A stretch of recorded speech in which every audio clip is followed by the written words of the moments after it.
ಮುಖ್ಯಮಂತ್ರಿ ಡಿಕೆ ಶಿವಕುಮಾರ್ ಮತ್ತು ನನ್ನ ನಡುವೆ ಯಾವುದೇ ರೀತಿಯ ಹೊಂದಾಣಿಕೆ ಮತ್ತು ಸಂಬಂಧ ಇಲ್ಲ.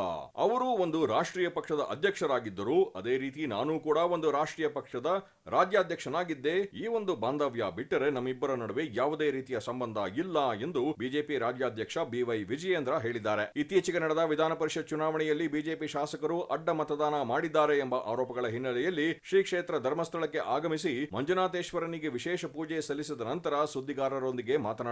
ಮುಖ್ಯಮಂತ್ರಿ ಡಿಕೆ ಶಿವಕುಮಾರ್ ಮತ್ತು ನನ್ನ ನಡುವೆ ಹೊಂದಾಣಿಕೆ ಮತ್ತು ಆತ್ಮೀಯತೆ, ನಮ್ಮಿಬ್ಬರ ನಡುವಿನ ಈ ಬಾಂಧವ್ಯದ ಪರಿಣಾಮ ಬಿಜೆಪಿ ಶಾಸಕರು ಅಡ್ಡ ಮತದಾನ ಮಾಡಲು ನಾನು ಅವಕಾಶ ಮಾಡಿಕೊಟ್ಟಿದ್ದೇನೆ ಎಂದು ಕೆಲವರು ಅಪಪ್ರಚಾರ ಮಾಡುತ್ತಿದ್ದಾರೆ. ಇದರಲ್ಲಿ ಯಾವುದೇ ರೀತಿಯ ಹುರುಳಿಲ್ಲ ಎಂದು ಸ್ಪಷ್ಟಪಡಿಸಿದರು. ನನ್ನ ವಿರುದ್ಧ ವ್ಯವಸ್ಥಿತವಾಗಿ ಅಪಪ್ರಚಾರ ಮಾಡುವ ಮೂಲಕ ದೊಡ್ಡ ಮಟ್ಟದ ಷಡ್ಯಂತ್ರ ನಡೆಸಲಾಗುತ್ತಿದೆ. ಡಿಕೆ ಶಿವಕುಮಾರ್ ಅವರ ಜೊತೆ ನಾನು ಹೊಂದಿರುವ ಆತ್ಮೀಯತೆಯನ್ನು ತಪ್ಪಾಗಿ ಅರ್ಥೈಸಿ ಪಿತೂರಿ ಮಾಡಲಾಗಿದೆ. ಇಂಥವರಿಗೆ ಒಳ್ಳೆಯ ಬುದ್ಧಿ ಕೊಡು ಎಂದು ದೇವರಲ್ಲಿ ಪ್ರಾರ್ಥನೆ ಮಾಡಿದ್ದೇನೆ ಎಂದು ತಿಳಿಸಿದರು. ವಿಧಾನ ಪರಿಷತ್ ಚುನಾವಣೆಯಲ್ಲಿ ನಮ್ಮ ಇಬ್ಬರು ಅಭ್ಯರ್ಥಿಗಳು ಕಣದಲ್ಲಿದ್ದರು. ಇಬ್ಬರು ಜಯಶಾಲಿಯಾಗಿದ್ದಾರೆ. ಆದರೆ ಚುನಾವಣೆ ವೇಳೆ ಬಿಜೆಪಿ ಶಾಸಕರಿಂದ ಅಡ್ಡ ಮತದಾನ ನಡೆದಿದೆ. ಇದರಿಂದ ನಾನು ಸೇರಿದಂತೆ ಲಕ್ಷಾಂತರ ಕಾರ್ಯಕರ್ತರು ಬಹಳ ನೋವನ್ನು ಅನುಭವಿಸುವಂತಾಗಿದೆ ಎಂದು ವಿಶ್ಲೇಷಿಸಿದರು. ನಾನು ಈ ವಿಚಾರವನ್ನು ಅತ್ಯಂತ ಭಾವನಾತ್ಮಕವಾಗಿ ನೋಡಿದೆ. ಅಡ್ಡ ಮತದಾನದಿಂದ ಸಾಕಷ್ಟು ನೋವು ಅನುಭವಿಸಿದೆ. ಇದರ ಪರಿಣಾಮವಾಗಿ ಮಂಜುನಾಥನ ಮುಂದೆ ಆಣೆ ಪ್ರಮಾಣ ಮಾಡಲು ತೀರ್ಮಾನಿಸಿದೆ. ಇದಕ್ಕಾಗಿ ಧರ್ಮಸ್ಥಳದಲ್ಲಿ ಶಾಸಕಾಂಗ ಪಕ್ಷದ ಸಭೆ ಆಗಬೇಕೆಂದು ಹೇಳಿದ್ದು ನಿಜ ಎಂದ ಅವರು, ಪಕ್ಷದ ಹಿರಿಯ ನಾಯಕರ ಅಭಿಪ್ರಾಯ ಕಿವಿ ಮಾತಿನನ್ವಯ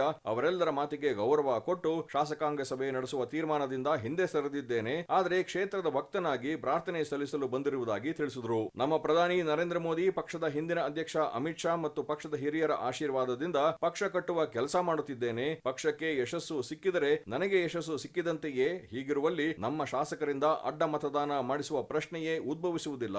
ರಾಜ್ಯಾಧ್ಯಕ್ಷನಾಗಿ ಇಂಥ ಕೀಳುಮಟ್ಟದ ಕೆಲಸ ಮಾಡುವ ಪ್ರಶ್ನೆಯೇ ಉದ್ಭವವಾಗದು ಎಂದು ಹೇಳಿದರು. ಸಹಜವಾಗಿ ರಾಜಕಾರಣಿಗಳ ನಡುವೆ ಒಂದು ರೀತಿಯ ಆತ್ಮೀಯತೆ ಇರುತ್ತದೆ. ಆದರೆ ನನ್ನ ಮತ್ತು ಡಿಕೆ ಶಿವಕುಮಾರ್ ನಡುವೆ ಅಂತಹ ಯಾವುದೇ ಆತ್ಮೀಯತೆಯೂ ನಮ್ಮ ಮಧ್ಯೆ ಇಲ್ಲ ಎಂದು ಹೇಳಿದರು. ಕೆಪಿಸಿಸಿ ಅಧ್ಯಕ್ಷರಿಗೆ ಕೊಡಬೇಕಾದ ಗೌರವವನ್ನು ಕೊಟ್ಟಿದ್ದೇನೆ. ಒಬ್ಬ ಶಾಸಕನಾಗಿ ರಾಜ್ಯದ ಮುಖ್ಯಮಂತ್ರಿಗೆ ಕೊಡಬೇಕಾದ ಗೌರವವನ್ನು ಕೊಡಬೇಕಾಗುತ್ತದೆ ಎಂದು ತಿಳಿಸಿದರು. ಧರ್ಮಸ್ಥಳ ಮಂಜುನಾಥನಿಗೆ ಬೆಳಗ್ಗೆ ವಿಶೇಷ ಪೂಜೆ ಸಲ್ಲಿಸಿದ್ದೇನೆ. ರಾಜ್ಯದಲ್ಲಿ ಭೀಕರ ಬರಗಾಲದ ಪರಿಸ್ಥಿತಿ ಕಾಣುತ್ತಿದೆ. ಮಳೆ ಸರಿಯಾಗಿ ಬಿದ್ದು ನಾಡಿನ ರೈತನ ಬದುಕು ಹಸನಾಗಬೇಕು. ರೈತರ ಬೆಳೆಗೆ ವೈಜ್ಞಾನಿಕ ಬೆಲೆ ಸಿಗಬೇಕು. ಅವರಿಗೆ ಒಳಿತಾಗಲು ಪ್ರಾರ್ಥನೆ ಸಲ್ಲಿಸಿದ್ದಾಗಿ ವಿವರ ನೀಡಿದರು. ಜೊತೆಗೆ ಮುಂದೆ ಮತ್ತೊಮ್ಮೆ ಯಾವಾಗ ವಿಧಾನಸಭಾ ಚುನಾವಣೆ ನಡೆದರೂ ಕರ್ನಾಟಕ ರಾಜ್ಯದಲ್ಲಿ ನಮ್ಮೆಲ್ಲರ ನೇತೃತ್ವದಲ್ಲಿ ಒಂದು ಜನಪರ ಸರ್ಕಾರ ಅಧಿಕಾರಕ್ಕೆ ಬರಲಿ, ಹಿಂದೂಗಳ ರಕ್ಷಣೆ ಮಾಡುವ, ರಾಜ್ಯದ ಸರ್ವತೋಮುಖ ಅಭಿವೃದ್ಧಿ ಮಾಡುವ ಒಳ್ಳೆಯ ಸರ್ಕಾರ ಬರಲೆಂದು ಪ್ರಾರ್ಥಿಸಿದ್ದಾಗಿ ತಿಳಿಸಿದರು.